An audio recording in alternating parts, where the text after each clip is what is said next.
It's Jenny Kane. It's not black. That's good. No. You don't want black. Michael had black sheets when he first started dating me. Okay, first of all, Horrific. I was Ew, crunchy black sheets. I was 20. They were fake silk. No, those sheets were rancid. I was like, I'm not sleeping in this bed. Get rid of these sheets. What are you doing? Like, I think I went down to like Dillard's or whatever it was in Arizona and got like fake silk sheets. I thought the girls, I was like, the girls are gonna love this. No girl loved it. Not one girl loved it. Boys' beds are so disgusting. They have like 2 flat, lame pillows. They're like, I called his pillows when I first started dating him. They're like literally origami paper. Oh my God. Yeah, it's horrific. They need a lot of work. Davide had a good setup when we were dating. I felt comfortable there. Yeah, well, got I his feel like creative he is like what a guy like me would look to like kind of like figure out how to do it as a guy. Like when I see your husband, I'm like, oh, like he's got the linen game down. Thank you. You know what I mean? Okay. Yeah, he does. We need to go through the whole thing. Talk to us about what you were like as a child. What would your mom say? It's pretty much like I am now, like very loud and attention seeking. I was very like, I started talking at 6 months, which after having a kid, isn't it so weird to think about that? Like a 6-month-old, like barely, like kids talk at 1. But what do you mean like talking? Like hi mama, hi dada. Wow. And I would say when she would take me to the store, I would say to people walking by, hi man, I love you. Hi woman, I love you. And people would think it was so odd because I was so little. So I was always I really like people and talking to people. So I've always been that way. And what were you like in high school? The same. I was student activities director freshman year to my senior year. I did the morning news every morning, but was always like bad at. Have you ever seen Rushmore? No. It's a really good Wes Anderson film. It's like one of his really early films. Was it the first one? No, he did like Bottle Rocket and things before, but like it's a really funny movie and it's about this kid who goes to a private school and he has horrible grades. So they have to like kick him out of school, but he's the president of like every club and that was me. You had horrible grades, but were the president. Yeah, I was like just like social and I did student activity. You know, did student activities. I did the paper. I was in a bunch of clubs. I was like really social and really active, but I had just like, you know, I was like A here and there and like B's and C's. At what point do you know that you have this creativity to you? I was really little, but my dad was really interesting because he was a football player and a dentist and an artist. So he had like, that's a weird combo. I know, it's so odd. And so the creativity aspect was always really encouraged, but there's a huge age gap between my siblings and I. My dad was married first and had 3 kids, or married before he married my mom and had 3 kids. And he was much more stern with them in terms of them having to play sports and get good grades and all of that. And he was much older when I was born. And so I was talking about this last night with my husband, actually. So there was much more, the openness for me to be extremely exploratory and not like grade driven. I wish they were more grade driven with me, actually, because I didn't really like develop any. I still am pissed about it. I don't have like there are times where I have to do something for work and I'm like, oh, this feels like I'm in high school and it's fucking homework. And I just don't have like the skill set or like the patience to do homework. Yeah, but I look at that and I'm like, they let you lean into what you're good at. Totally. So, he was like, whatever you want to do, I love you. My brothers were like, what? Like, it makes sense though. Like by let's be honest, the firstborn like does get the full attention of the parent.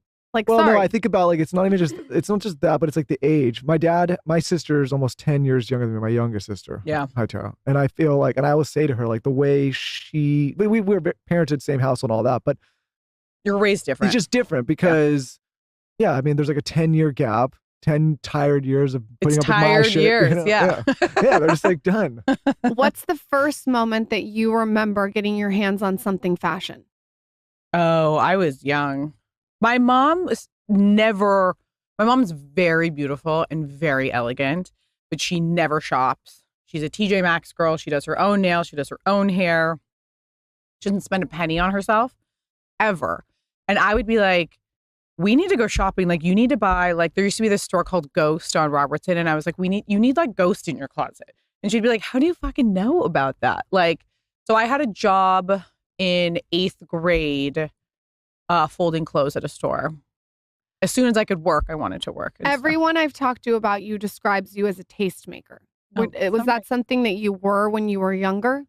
I had a group of girlfriends that was definitely very like fashion forward. Like as soon as we got our licenses, you know, I grew up in Pasadena and I'm still there. So 45 minutes away from here. So when we turned 16 and we could drive over here, it was just constant. This was like LA, like West Hollywood, Melrose, Robertson. It was peak. This is early 2000s, which is what everyone's dressing like right now, which is fucking hilarious. So it was like Lindsay Lohan, like Paris Hilton's everywhere. Everyone's famous. Every boutique was packed with the coolest clothes, young brands, cool designers, like Madison on Robertson. You'd walk in and it would just be like, you would like knew the salespeople, like Ron Herman, Fred Siegel. It was just this explosion. And so we'd go thrift shopping. We were just over on Melrose all the fucking time. Remember when there was Lisa Klein? Yes. And remember across was Kitson. Mhm. I remember coming to LA and it had like this magical essence. with that street. Diabolina was there. I mean, Madison was right next door to Kitson. It was crazy. It was so, you would dress up and like shop and then go to like a lunch and like, it was just so cool. It was so cool. What was it like growing up in LA? I grew up in Pasadena is very different from LA. Why? I love Pasadena. Why? I will say that too. It's a lot of like over on this side. I hate fucking generalizing. Just you can generalize. Girls over here on the west side, I think, had more freedom.